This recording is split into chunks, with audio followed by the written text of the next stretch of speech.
All right, David on the ticket text. It is an electric T-shirt. I will tell you that if you are joining us on Twitch. My God. Where do you even procure a shirt like that? My wife found them. So is that from the Carl Kanai collection from '92? No, it's not. No, it's not. This is the was it the cross colors? Oh my! Oh, Dennis at work Only says. thing missing is the leather medallion with the fist around your neck. Right. I will get that for next month. Go ahead. Dennis at work says, Mike, Rico, and David, thank you for the celebratory Cocktail Monday. That's right. I'm enjoying this so much. Let's go enjoying the ride. Then all I meant by that is we have the rest of the week to do the preview stuff. If you don't take a day to celebrate yesterday, to fully soak it in, process it, and understand what it means, I think you're missing out. I don't think we need to dive into San Francisco today. Got all week. And a bonus day just appeared on my schedule. Welcome to my world. That's right. Oh, I am. The game's big enough it warrants my presence We now. need the marquee. We can't do anything. I am swooping in on Sunday to save that Rudy Poo show. Yeah, Costa Rico and I got Costa. benched. We're getting benched. Matter of fact, Mike, I talked to Jimmy. Yeah. It's just going to be you. Go ahead. He was like, we got the marquee. You two guys can sit this one out. I'll be answering phones, and Jim's running the board. YOLO. Supposed to be going to Jamaica for my 10-year anniversary. Wife asked if we should cancel and go to San Francisco instead. I think she was joking, but I'm tempted to test it. I want to help you with this. Okay? She was effing with you. If you go to do that and you don't work in radio, you will be calling Cordell and Cordell. You would not have an 11th anniversary. Yeah. Okay? Like, I have travel plans that I will cancel if the Lions are in the Super Bowl. Why? This is what I do for a living. That's the game. If you're not in sports and you cancel an anniversary trip to go to a football game, well, all I can tell you is you'll be holding your cocktail because you won't be married no more.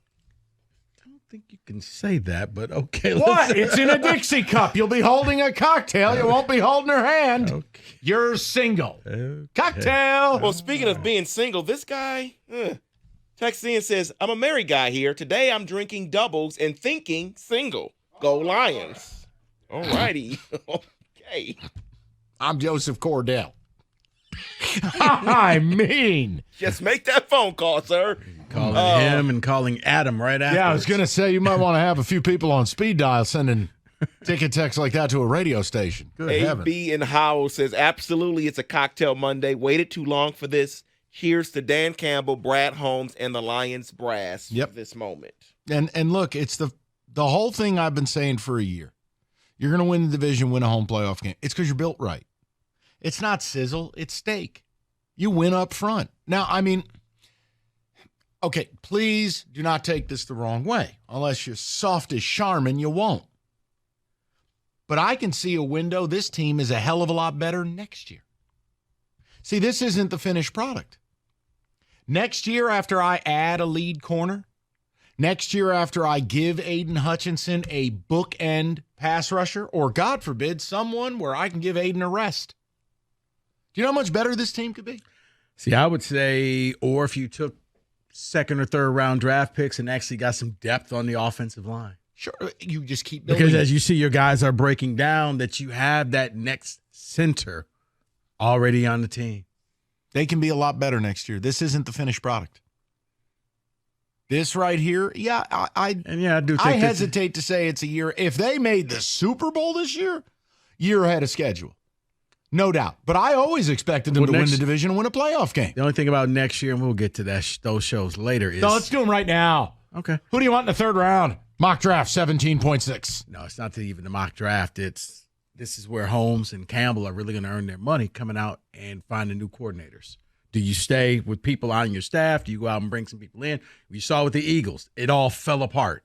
They brought in guys, and it wasn't the same as it was. I will tell you, you make the Super Bowl, it kind of can help you a little bit.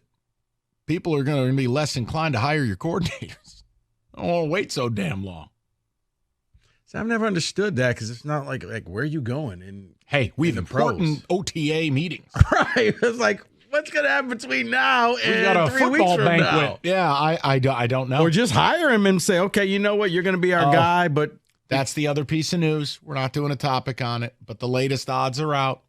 Harbaugh back in L.A. this week. Chargers are now minus 300 to hire him. Not being in the NFL, a.k.a. returning to U of M, plus 200. I know it has no bearing on anything, but it's NFL news. Recent. There's your update. hater. You just flipped me off. I can't believe you just did that. Mike, that's the wrong finger. No, not to me. It's not. It's the wrong finger. Okay. It's hurtful. Man, go get you a slice of Sbarro's and be okay, okay? That's what you play at quarterback. It's all the same, isn't it? Wow. Yeah, how's that MVP doing? That rat. We all don't have Danny Cutlets. Let me tell you, Tommy Cutlets would have been better than Purdy this weekend. Let's go to Dave, 97.1. Dave, how are you? I'm good. How are you guys? Good, Dave. I am really enjoying this. I've been watching football now 45 years, and I am just soaking this all in. I honestly don't think I've seen this. Now, I'm going to preface my statement saying I am not equating the quality of the team to the Lions, so please understand that. Okay. But I don't think I've seen a city embrace a team like this, or a team and a city take on kind of that personality of each other since the 70s Steelers. This team and this city just seem to be locked in as one, more than the Barry years, more than the Billy Sims. Let me give you an and the example, Silver Rush though. years. See, what I immediately think of is the going to work Pistons. Yes. That would be the last time. Now, I will never argue that an NBA championship means anywhere near what a Super Bowl would mean. But everything was aligned there. The whole town got behind him.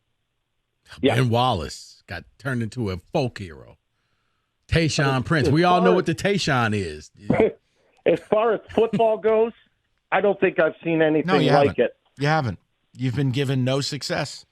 You've been given no real highlights. So this is it. Yeah, because Dave, for decades, you were just given hope and promises, but now you're actually getting tangible things like wins and titles, and banners. And you mentioned Ragnow, great example. Just that grit and intensity. Like, I'm not coming out of this game. I don't care what I've got to play through. I'm not coming out of this game. And you did not always see that with the Lions. No. And look, it's cliche, but I mean, Dave, here's the thing. Dan Campbell, the whole Dan Gamble thing, we have fun with it. He's a hell of a good football coach because he has the players' respect, and the players have taken from him really what he was as a player. He wasn't the most talented guy in the world, but he was hard-nosed.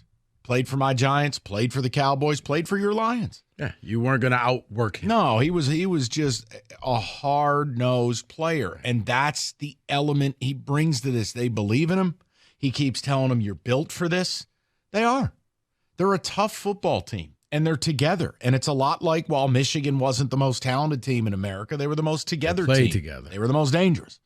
With the Lions, it's very similar. There's a toughness about these guys. You know who doesn't have this? The Buffalo Bills. That collection of losers from that gray sky dump of a town. Those losers, they have losing DNA. I was about to say, not everybody. The Bills are, Josh Allen, loser. No. Sean McDermott, loser. No. Bob Bass, loser. Diggs. Loser. Yeah. The whole thing, loser DNA. The Lions on that field yesterday at Airmark Stadium, they win that game. The Chiefs were begging the Bills to beat them. They would have. Bills are losers. Lions are winners. File it away. You can't just broad brush a whole fan base like that. Sure I can. Scott Norwood says hi. Cut off his cocktails, please. Hey, has Thurman Thomas found his helmet yet? Didn't matter. You lost by 50. Anything else? That was the biggest bet I've ever lost in my life. What? That Norwood kick. You hate to see it. That was the game I got kicked out of the living room watching it with my dad. He only let me back for the fourth quarter. Damn right. I remember, a guy. Do you remember the 12-minute drive where Otis Anderson carried it like 17 times for the Giants? Yeah. Yeah. It was the biggest. Well, it should be fresh in your mind because they beat your team the week prior.